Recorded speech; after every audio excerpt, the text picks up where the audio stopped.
পরামর্শ দিল, তুমি বৃহৎ আকার 4টি শকুন পালতে থাকো। ইবলিশের পরামর্শ মোতাবেক নমরুদ বৃহৎ আকার 4টি শকুন পালতে লাগলো এবং তাদেরকে যথেষ্ট পরিমাণে মূল্যবান খাদ্য খাইয়ে অনেক মোটা তাজা ও শক্তিশালী করে তুলল। এরপরে একদিন 4 পায়া বিশিষ্ট একটি ছোট চৌকি নির্মাণ করে পায়ার নিচের দিকে শকুন 4টিকে সুবিধামতো বেঁধে নিল, আর শকুনের চোখের সামনে উপরের দিকে নাগালের বাইরে বেঁধে দিল 4টি গোশতের টুকরা। ইতিপূর্বে শকুন 4টিকে 2 দিন ধরে ক্ষুধার্ত রাখা হয়েছিল, তাই ক্ষুধার্ত শকুনগুলো খাবারের জন্য ছটফট করছিল। এই কারণে তারা তাদের উপরে বাঁধা গোশতগুলো খাওয়ার লোভে উঠতে লাগলো। উড্ডয়নের পূর্বে নমরুদ তার তীর, ধনুক ও একজন সঙ্গী সহ চৌকির উপর আরোহণ করে বসল। অভিনব কায়দায় নির্বুত নমরুদের সেই শকুনবাহী রকেট উপরের দিকে উঠতে লাগলো। শকুন 4টির টার্গেট ছিল গোশতের টুকরাগুলো, আর নমরুদের টার্গেট ছিল আল্লাহ রাব্বুল আলামিনকে হত্যা করা। নাউযুবিল্লাহ। সুপ্রিয় দর্শক, কাফের নমরুদের ধারণা ছিল আল্লাহ রাব্বুল আলামিন উপরের দিকে থাকেন, কিন্তু তার জানা ছিল না যে আল্লাহ রাব্বুল আলামিন কোনো স্থানে অবস্থান করেন না। কোনো স্থানে অবস্থান করা আল্লাহ রাব্বুল আলামিনের বৈশিষ্ট্য নয়, বরং এটা সৃষ্টির বৈশিষ্ট্য। কারণ স্থানের স্রষ্টা হলেন আল্লাহ রাব্বুল আলামিন, আর স্রষ্টা কোনোদিন সৃষ্টির মুখাপেক্ষী হতে পারে না। নমরুদের বাহন যখন ক্রমান্বয়ে উপরের দিকে উঠতে লাগলো এবং যথেষ্ট সময় পার হওয়ার পরে নিচের দিকে পাহাড়, পর্বত, গাছপালা, পৃথিবীর অন্য সকল দৃশ্য তার দৃষ্টির অন্তরালে চলে গেল, তখন সে ভাবল এবার তার কার্য সিদ্ধি হতে পারে। তাই নমরুদ আল্লাহ রাব্বুল আলামিনকে হত্যা করার মানসে ধনুকে তীর লাগালো। ঘটনাক্রমে নমরুদের সঙ্গী লোকটির মনে ভাবান্তর দেখা দিল। তখন সে নমরুদকে লক্ষ্য করে বলল, জাহাপনা, আপনি কাকে লক্ষ্য করে তীর নিক্ষেপে হত্যা করতে উদ্যোগী হচ্ছেন? নমরুদ বলল, আমি এখন ইব্রাহিমের কথিত ক্ষুধাকে তীর নিক্ষেপ করে হত্যা করব এবং তাকে হত্যা করে আমি তার রাজ্য দখল করে নেব। এই কথা শুনে লোকটি বলল, কি দুরাশা আপনার জাহাপনা!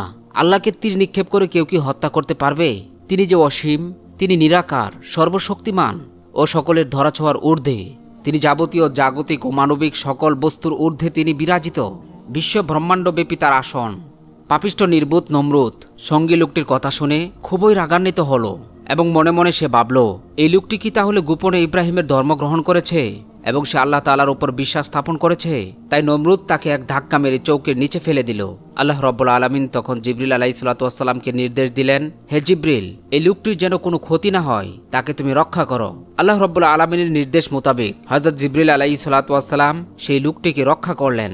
নমরুদ যেই তীরগুলো নিক্ষেপ করে আল্লাহ রাব্বুল আলামিনকে হত্যা করতে চাচ্ছিল, সেই তীরগুলোর সঙ্গে সে খুবই সূক্ষ্ম ও মজবুত সুতা বেঁধে দিয়েছিল, যাতে করে তার তীরগুলো শূন্যে গিয়ে হারিয়ে না যায় এবং তার নিকট পুনরায় ফিরে আসে। অতঃপর সে সেখান থেকে উপরের দিকে তীরগুলোকে নিক্ষেপ করল।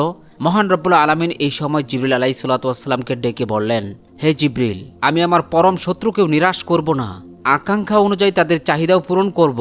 তুমি নমরুদের মনের আশা পূরণ করার লক্ষ্যে নিদর্শন সৃষ্টি করো। ওর নিক্ষিপ্ত তীরের কয়েকটিতে রক্ত মেখে দাও, যাতে সে মনে করে সে আমাকে হত্যা করেছে। জিবরিল আলাইহিসসালাতু ওয়াসসালাম আল্লাহ রাব্বুল আলামিনের নির্দেশ অনুযায়ী অনেকগুলো তীরের ফলকে রক্ত মাখিয়ে নমরুদের আসনের কাছেই ফেলে দিলেন। শকুন চালিত রথের উপর রক্ত মাখা তীরগুলো পতিত হওয়া অবস্থায় দেখে নমরুদ আশ্বস্ত হলো যে অবশ্যই ইব্রাহিমের কথিত ক্ষুধা নিহত হয়েছে। নাউযুবিল্লাহ। এই চিন্তা করে তার মনে আনন্দের জোয়ার বইতে লাগলো। যেহেতু সে মনে করলো যে ইব্রাহিমের কথিত ক্ষুধা নিহত হয়েছে, তাই আর উপরে না উঠে এবার নিচে নামার পালা। কিন্তু সে কি করে নিচে নামবে? এমন সময় ইবলিস এসে তাকে পরামর্শ দিল, বাচ্চা নমরুদ, উপরে রক্ষিত গোশতের টুকরাগুলো এবার খাটের পায়ার নিচে শকুনদের নাগালের বাইরে ঝুলিয়ে দাও, আর তাতেই তারা নিচে নামতে শুরু করবে। যেই কথা সেই কাজ। গোশতের টুকরোগুলো ঘুরিয়ে নিচের দিকে বেঁধে দেওয়া হলো।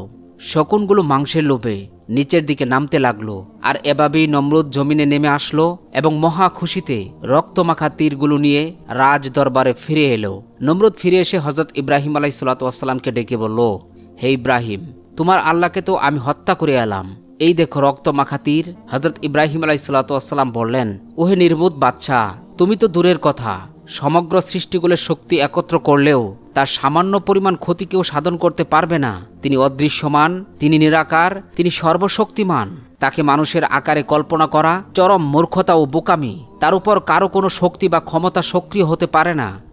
নমরুদ হযরত ইব্রাহিম আলাইহিসসালাতু ওয়াসসালামের কথা